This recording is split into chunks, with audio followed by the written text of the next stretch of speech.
The views expressed on Teachavision are those of the interviewee and interviewer and do not represent Screenless Allies as a whole.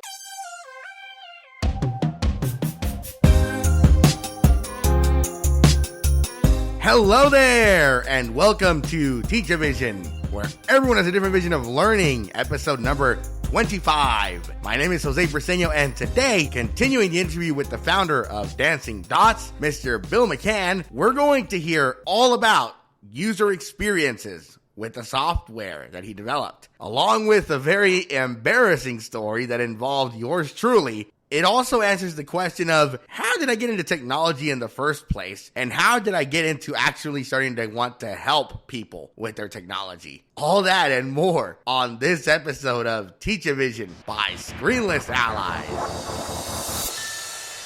With all these products, I mean, it had to be huge revolution, if you will, in the blindness music industry. And you got to travel all over the world for this, I'm guessing, correct? Yeah, we went internationally pretty quickly because although the market in the United States is a big market in general, we're serving a niche market. And so to make the market bigger, you got to expand somehow. And so not long after we published Goodfeel, I went to a teachers conference in Brazil.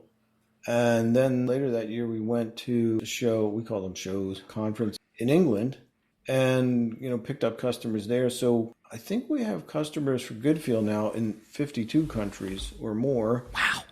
And I have been to about half of those countries, some of them more than once. I've been to England quite a lot and European countries. It became international pretty quickly. And it can produce lyrics in other languages other than English. They have to be uncontracted. We don't try to do contracted German or something. But right.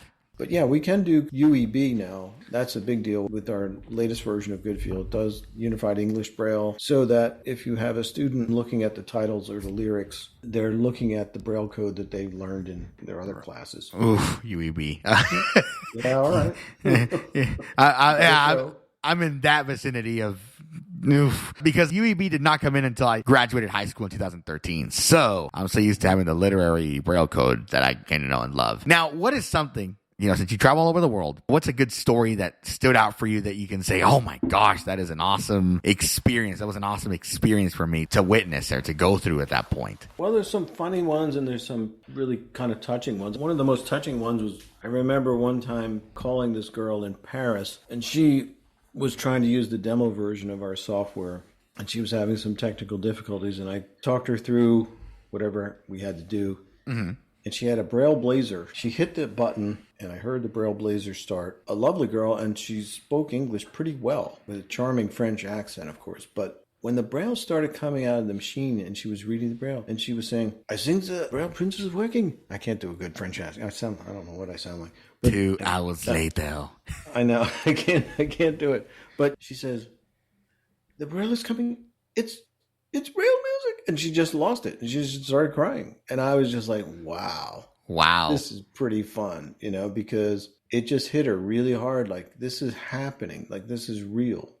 And this is something she wanted all her life. And I got to be in on the first time she literally touched it, Well, I thought it was impressive that you could, put music on a Braille display when I don't know if you remember back whenever I got to work with you, that's so cool. That's the fun part of my job, to share this stuff. And actually just yesterday, I got in touch with, she got in touch with me, a teacher of the visually impaired out in Ohio. And she emailed me and said, we have this young woman, I think she's a freshman in high school, and she's in my choir, and she's blind. And she's reading Braille in other classes. And a lot of music teachers are saying, well, she has a good ear, just let her sing by ear or whatever. And she said, no, I want her to learn Braille music. Anyway, we had a wonderful conversation, and she actually found a Braille book and taught her some basics of Braille music and brought her into class yesterday. She's the only blind student in there. It's a woman's choir. It's a young woman's choir. It's not boys. So all the girls are in the class with her. And she rehearsed this, of course, but she had a piece of music and she put it up on the smart board in print. And then she had the student reading the Braille music out of the book that she got, one of the examples. And she said, okay, what's the time signature? And the kid said 3/4. What's the first note? Anyway, the teacher was telling me all the girls in the class were just, their jaws were dropping. It was like, she's reading this music. She's telling us what we're seeing on the smartboard. She's telling us what it is. Right. And it blew their minds.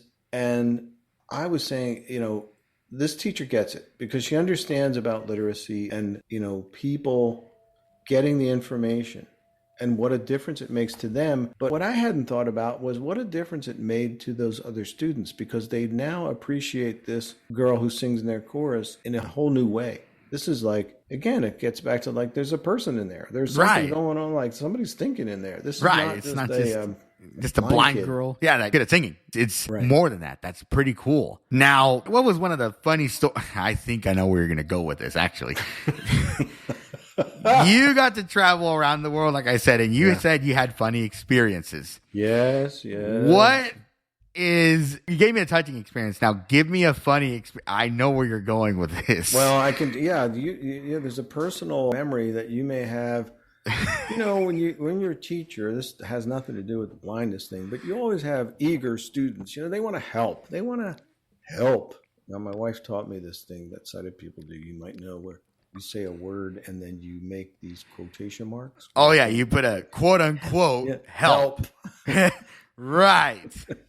So I had this kid at the Texas School for the Blind. I ran a few Braille music camps there in the summer. And there was this kid named Jose, and he was a great kid, and he always wanted to help. And we had an embosser in the classroom, and I think I said something like, Jose, could you get the music I just brailled off the embosser? Oh, yeah, no problem. And I know how to use these things. And the next thing I heard a series of beeps and, the machine kind of making alarming sounds. And then he said, step away from the embosser, son. One of those. It was the funeral dirge that played when you turned it on. That's right. Yeah. I was like, oh no. Yeah. So we had to take the embosser to the embosser hospital. We managed to get it up and running again. But from then on, it was like, I'll get it for you, Mr. Bill. No, I'll go over and get it. No problem. And it was, and on my point of view, that was when I honestly had my passion for technology. That's how you start. You tinker with things and you break things, though at the time I didn't realize how impactful you had the breaking thing down. I mean, you had that down. Well, I realized, I wanted to be helpful, and I figured I'd do that. And I remember on my end, I was trying to take the paper out, but it wasn't working. So I started pressing random buttons. I think it was like the online and offline button. That embosser, bless its heart, I don't know what happened, but I kept doing online, offline form feed. I just could not get that paper out of the machine. Yeah. So I turned it off. And turned it back on again, and it did the, and I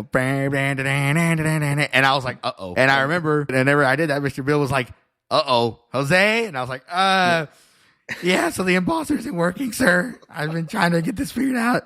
And he comes up and he looks at it and he's pressing buttons. He goes, oh no, we're going to have to take this to repair. There's something wrong with it. And so the next day they got it to work. But I remember I said, would you like me to help you get that? No.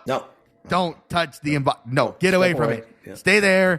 Keep working on reading the music that I put you there. Don't get near the embosser. I remember he literally said in that tone, do not get near the embosser. Please. Now I actually can work those things now that I'm older, but that story, I'll be honest, I actually will take that story with me for the rest of my life and tell it, because that was my first time I ever tinkered with technology. Yeah, it was kind of a teaching moment, And now my teachers didn't even let me touch their embosser when I came back to school. So No, and you were probably the kind of kid when cell phones came in, just don't touch my cell phone. Don't do that. I actually knew that I couldn't use a cell phone whenever I got by. So I only knew the basics to open it up and close it. Because whenever I was with you, I had a phone already, but it didn't speak. I only knew how to dial my parents' number, how to open it and close it. That's all I knew how to do. But when embossers came in, I was like, oh, I can actually mess with something new. Yeah. Right. Yeah. As you know, that went down the drain. Yeah. That was a good experience for sure. I mean, it was. And I think, seriously agree with you that if you're going to play with technology, you have to tinker with it. It's like learning a foreign language. I mean, you're going to have to say stupid stuff. If you're going to learn to speak another language, and you got to accept that it's going to happen. You're gonna mess up. I mean, I bet you didn't expect me to be that bold enough to actually, start tinkering with technology like that, because I was so used to hearing what people told me to press, but I never, I was like, well, for once in my life, I don't want people to tell me what to press. Yeah, so I'm going to press it. But and so I did. And well, that ended up happening. So, I mean, honestly, I make a joke with him by email. A lot of times when I send him emails, I always say, well, if you have any embossers, let me know and I'll be more than happy to. He goes, let the repairs be done by somebody that actually knows what they're doing. Yeah. So, different career paths. That's not your career path. We don't send you down that road. I mean, I if you want me to be your tech support person ever in the future, I'll be more than happy to. I can go in and do any kind of, but I'll specialize in embossers. See, that's the only thing. Yeah. I'll specialize in that. So for sure. Thank you for joining us for this edition of Teachavision by Screenless Allies. We'll see you on the next one. Meanwhile, you can check out our website at screenlessallies.com. SCREENLESSALLIES.com. Check out our Facebook, facebook.com/ScreenlessAlliesOfficial. And most importantly, please tell your friends about us. And if you have any suggestions or comments or questions, you can definitely email those to info@screenlessallies.com. We'll see you next time, and thank you for listening.